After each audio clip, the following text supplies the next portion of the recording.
सरकार गिरने वाली है कैसे, देखिए पूरा वीडियो, लास्ट में बात करते हैं। मोदी सरकार गिरने वाली है। मैं आपको गारंटी करके दे रहा हूं, हाइड्रोजन बम के बाद नरेंद्र मोदी जी अपना चेहरा इस देश को नहीं दिखा पाएंगे। मोदी की पॉपुलैरिटी लगातार गिर रही है। बीजेपी का इन्फ्लुएंस खत्म हो रहा है। हाल के आंकड़ों से पता चला है कि बेटी बचाओ बेटी पढ़ाओ अभियान कैसी अपमानजनक बातें कर रहा है। और ठीक इसके उलट राहुल गांधी की इमेज एकदम से चेंज हो रही है। कांग्रेस का जीत होगा और बीजेपी का हार होगा। वो गरीबों और किसानों के मसीहा के रूप में उभर रहे हैं और इसके असर से बिहार चुनाव में एनडीए को भारी नुकसान उठाना पड़ सकता है। भले ही आपको ये सब मनगढ़ंत बातें लगे, लेकिन ये रियलिटी है। इसको अंजाम देने की पूरी रणनीति बन चुकी है और उसी को हम इस वीडियो में एक्सप्लेन करेंगे। इस वीडियो में हम कोई हवाई बातें नहीं करेंगे, बल्कि प्रॉपर फैक्ट्स और कैलकुलेशन के साथ बताएंगे कि कैसे इस बार बिहार चुनाव की वजह से सेंट्रल गवर्नमेंट का तख्ता पलट हो सकता है। और साथ ही राहुल गांधी की पूरी स्ट्रेटजी के बारे में बात करेंगे कि कैसे अब वो पप्पू नहीं बल्कि इंटेलिजेंट और एजुकेटेड पॉलिटिशियन के रूप में उभर रहे हैं। तो पूरी वीडियो को बिना स्किप किए जरूर देखिए, क्योंकि इस वीडियो में बताए गए सभी पॉइंट्स एक दूसरे से कनेक्टेड हैं और हो सकता है एक पॉइंट छूटने से आपको पूरी वीडियो समझ में ना आए। आइए ये सब आपको समझाते हैं बिल्कुल आसान भाषा में।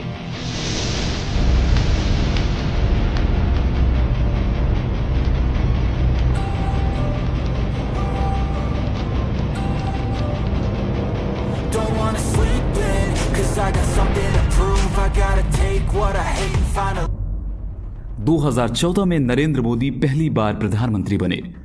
मैं नरेंद्र दामोदर दास मोदी ईश्वर की शपथ लेता हूं कि मोदी जी की स्पीच देने की कला लाजवाब है। नमस्ते ऑस्ट्रेलिया। इसके साथ ही मिडिल क्लास फैमिलीज उनकी स्टोरी से काफी ज्यादा रिलेट करती है। सोशल मीडिया पर मजबूत छवि के साथ ही उन्होंने कुछ ऐसे काम किए जिनकी वजह से जनता में उनकी छवि एक स्ट्रॉन्ग लीडर की बन गई। नोटबंदी, सर्जिकल स्ट्राइक, आर्टिकल 370 को हटाना, ये कुछ ऐसे निर्णय थे जिनकी वजह से पीएम मोदी की इमेज काफी ज्यादा उभरकर लोगों के सामने आई। पिछले 10 सालों में उनकी लोकप्रियता काफी ज्यादा बढ़ गई। हमको मोदी चाहिए। मोदी हमारा पति, हमारा भाई, हमारा बाप, हमारा गुरु है। और इसी कारण से 2024 में तीसरी बार उनको प्रधानमंत्री चुना गया। मैं नरेंद्र दामोदर दास मोदी। लेकिन इस चीज के साथ ही लोगों को यह भी समझ में आ गया कि अब बीजेपी का डाउनफॉल चल रहा है। बीजेपी के लोगों ने स्लोगन दिया, अब की बार 400 पार। अब की बार हर जगह यही चर्चा हो रही थी। News, social media, exit poll सब यही दिखा रहे थे कि इस बार बीजेपी को 400 से ज्यादा सीटें मिलेंगी। Bharatiya Janata party lead NDA 401 पहुंच सकता है। व्यूअर्स, ये सबसे बड़ी खबर इस वक्त की जो हमारे एग्जिट पोल से निकल करके आई, एनडीए 400 क्रॉस कर सकता है। लेकिन जब इलेक्शन का रिजल्ट आया तो यह बीजेपी के लिए बिल्कुल अनएक्सपेक्टेड था। 2019 में जहां बीजेपी को 303 सीटें मिली थी, वहीं इस बार मात्र 240 सीटों पर ही सिमट गई। नीतीश कुमार, चंद्रबाबू नायडू और चिराग पासवान की मदद से एनडीए की सरकार तो बन गई, लेकिन इस जीत ने कई सवाल खड़े कर दिए। जहां बीजेपी और एनडीए की सीटें घटकर कम हो गई, वहीं इंडिया गठबंधन को पिछले इलेक्शन के मुकाबले काफी अच्छा सपोर्ट मिला। इस पूरे सिनेरियो ने सभी के मन में कुछ सवाल पैदा कर दिए। क्या बीजेपी का इन्फ्लुएंस खत्म हो रहा है? क्या मोदी के पॉलिटिकल एजेंडा फेल हो रहे हैं? क्या बिहार के इलेक्शन में बीजेपी हार जाएगी?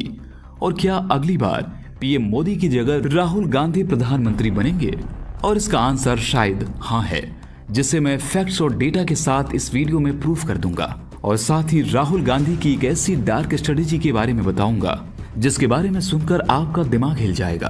तो इसके लिए समझते हैं उस डेटा और कैलकुलेशन को जो आपको दिखाएगा कि कैसे आने वाले बिहार इलेक्शन में बीजेपी शायद अपनी सरकार ना बना पाए। लेकिन पहले समझते हैं उन पॉइंट्स को जो इलेक्शन को पूरी तरह बदल सकते हैं। बिहार में कुल 243 सीटें हैं और सरकार बनाने के लिए किसी भी पार्टी को चाहिए कम से कम 122 सीटें। इस बार चुनाव में मुकाबला है एनडीए और इंडिया महागठबंधन के बीच। अभी जो सर्वे आए हैं उनके मुताबिक एनडीए को थोड़ी बढ़त मिलती दिख रही है। मतलब बीजेपी और नीतीश कुमार की पार्टी जेडीयू फिर से सरकार बना सकती है। लेकिन इस बार नया ट्विस्ट ये है, प्रशांत किशोर की पार्टी जनसुराज भी मैदान में है। कई सर्वे बता रहे हैं कि ये पार्टी कुछ सीटें जीतकर किंग मेकर यानी खेल पलटने वाली पार्टी बन सकती है। लेकिन याद रखिए, ये सिर्फ अनुमान है, असली नतीजा जनता ही तय करेगी।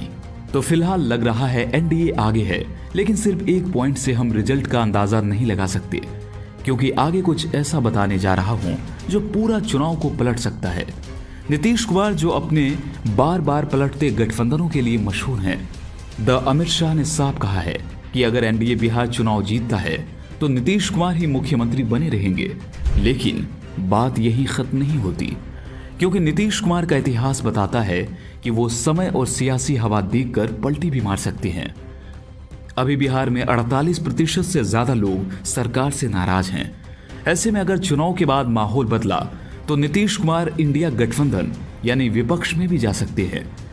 अगर ऐसा हुआ तो सोचिए, जेडीयू के 12 सांसद एनडीए छोड़कर इंडिया में चले गए तो मोदी सरकार माइनॉरिटी गवर्नमेंट में आ जाएगी और पूरा सत्ता संतुलन बदल जाएगा।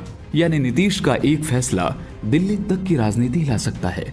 बिहार चुनाव को लेकर प्रशांत किशोर ने एक बड़ी बात कही है, जिससे एनडीए के लिए खतरे की घंटी बज गई है। पीके का कहना है कि नीतीश कुमार की जेडीयू इस बार बहुत ही खराब प्रदर्शन करेगी और शायद 25 सीटों से भी कम पर सिमट जाए। तो वो ये भी कहते हैं कि उनकी पार्टी जनसुराज 150 से ज्यादा सीटों पर लड़ेगी। ऐसे में बीजेपी के वोट बढ़ जाएंगे और बीजेपी 100 सीटों से नीचे जा सकती है। अगर ऐसा हुआ तो सिर्फ बिहार नहीं, पूरे देश की राजनीति पर असर पड़ेगा। कई छोटी पार्टियां बीजेपी से अलग हो सकती हैं, क्योंकि सबको लगेगा कि अब बीजेपी की ताकत कम हो रही है। हालांकि ये तो सिर्फ एक अनुमान है, लेकिन राहुल गांधी कुछ ऐसा खेल खेलने जा रहे हैं जो पूरी पॉलिटिक्स को बदल कर रख देगा। इसे जानने से पहले उस शख्सियत के बारे में जान लीजिए जो बिहार की राजनीति में इस बार सबसे ज्यादा चर्चा में है, और वो नाम है तेजस्वी यादव। हाल के सर्वे बताते हैं कि लगभग 35% लोग उन्हें मुख्यमंत्री के रूप में देखना चाहते हैं, जो नीतीश कुमार के 23% से लगभग 2 गुना है। इसका मतलब साफ है, तेजस्वी यादव की लोकप्रियता लगातार बढ़ रही है, खासकर युवाओं और मजदूर वर्ग में। उनकी पार्टी आरजेडी ने जाति समीकरण को बहुत मजबूती से साधा है और यही बात उन्हें बाकी पार्टियों से आगे कर सकती है। अगर ऐसा ट्रेंड जारी रहा तो इंडिया गठबंधन यानी आरजेडी, कांग्रेस और अन्य दल मिलकर बिहार में बड़ी जीत दर्ज कर सकते हैं। इसका असर सिर्फ बिहार तक सीमित नहीं रहेगा, बल्कि केंद्र की राजनीति में भी झटका लग सकता है। तेजस्वी अब सिर्फ बिहार के नेता नहीं, बल्कि राष्ट्रीय स्तर पर उभरता चेहरा बनते जा रहे हैं। राहुल गांधी के साथ वो कंधे से कंधा मिलाकर उनका साथ दे रहे हैं। इसके अलावा बिहार में कुछ ऐसे इश्यूज हैं जिनसे यूथ काफी नाराज हैं। नरेंद्र मोदी जी हमारे भगवान के बर्बाद करके क्यों वोट ले रहा है? अपने ही फोटो लगा के वोट लेवे, उसका हार होगा और कांग्रेस का जीत होगा। बिहार चुनाव से पहले जनता में बेरोजगारी और आर्थिक हालात को देखकर गुस्सा साफ दिखाई दे रहा है। राज्य के 48% लोग सरकार से असंतुष्ट हैं। युवाओं का कहना है पिछले 10 सालों में न नौकरी मिली है न हालात सुधरे। इस गुस्से का असर अब एनडीए पर भारी पड़ सकता है। लोग कह रहे हैं वोट अब बदलाव को मिलेगा। वजह इसके पीछे क्योंकि सभी नवयुवक का मतलब सोच है कि नवयुवक बिहार की मुख्यमंत्री बने और तेजस्वी 17 महीना में जो करके दिखाया है कोई 5 साल में नहीं किया है। अगर ऐसा हुआ तो बिहार में जो झटका बीजेपी को लगेगा वो पूरे देश में 2024 के लोकसभा चुनाव जैसे नुकसान को दोहरा सकता है। यानी बिहार से उठी ये नाराजगी बीजेपी के 10 साल की पकड़ को कमजोर कर सकती है।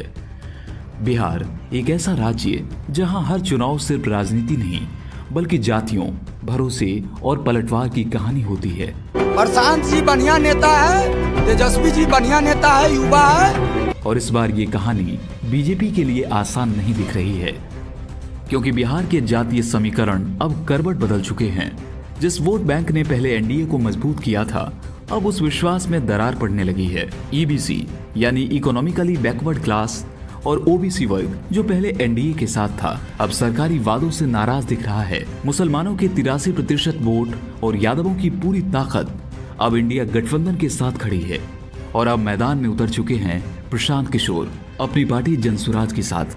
पीके का दावा है वो 150 सीटों पर उतरेंगे। अगर जनसुराज ने 9 से 10% वोट काट लिए तो बीजेपी का पूरा समीकरण उलट सकता है। इंडिया गठबंधन 122 सीटों के पार जा सकता है और बिहार से बीजेपी की विदाई की शुरुआत हो सकती है। तो क्या बिहार की राजनीति में एक नया किंग मेकर जन्म ले रहा है? कमेंट बॉक्स में जरूर बताइए। लेकिन वो सिर्फ संभावनाएं हैं और अनुमान है, असली ट्विस्ट तो अब आएगा। राहुल गांधी के प्लान से पहले आइए समझते हैं उस डेटा को जो पूरे बिहार चुनाव को बदल सकता है। सिर्फ 3 किरदार जो पूरी इंडियन पॉलिटिक्स को बदल देंगे। नीतीश कुमार, चंद्रबाबू नायडू और चिराग पासवान, तीनों अगर अचानक इंडिया गठबंधन में चले जाएं तो देश की राजनीति ही पलट जाएगी।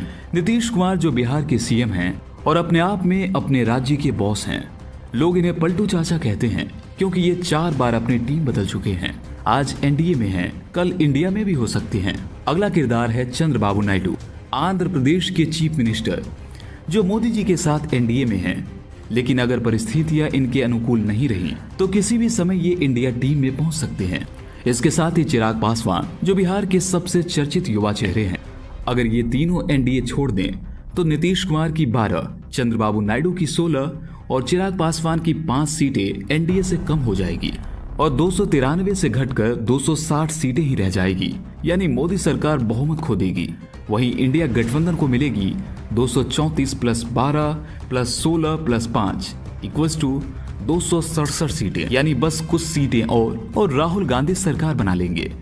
सोचिए दोस्तों, 3 नेताओं के टीम बदलने से पूरा देश नई दिशा में जा सकता है। कुल मिलाकर पोल्स के एवरेज से एनडीए थोड़ा आगे लग रही है, लेकिन ये स्विंग चुनाव है, छोटी गलती पलट सकता है। लेकिन हाल ही के कुछ दिनों में राहुल गांधी की पॉपुलैरिटी बहुत ज्यादा बढ़ गई है और तेजस्वी यादव जैसा बड़ा चेहरा भी राहुल गांधी के साथ कंधे से कंधा मिलाकर चल रहा है। अच्छा, राहुल गांधी को कुछ समय पहले पप्पू समझा जाता था और उनको कोई सीरियसली नहीं ले रहा था। वही आज करोड़ों लोग उन पर अपना भरोसा जताते हैं, जिसके लिए उन्होंने कुछ ऐसी सीक्रेट स्ट्रेटजी का यूज किया जिसके बारे में सुनकर आपका दिमाग हिल जाएगा। इन सब चीजों के बारे में हमने इस वीडियो में डिटेल जानकारी दी है। यहाँ क्लिक करके इस वीडियो को जरूर देखें ताकि आपको सब कुछ स्टार्टिंग से सही से समझ में आ सके, और चैनल सब्सक्राइब जरूर कीजिएगा ऐसे ही इन डेप्थ एनालिसिस वीडियोज सबसे पहले देखने के लिए। दोस्तों, अगर वीडियो अच्छा लगा तो कमेंट कीजिए, चैनल को सपोर्ट कीजिए। अगर ऐसे वीडियो चाहिए दोबारा तो कमेंट कीजिए और चैनल को सपोर्ट कीजिए। ऐसे वीडियो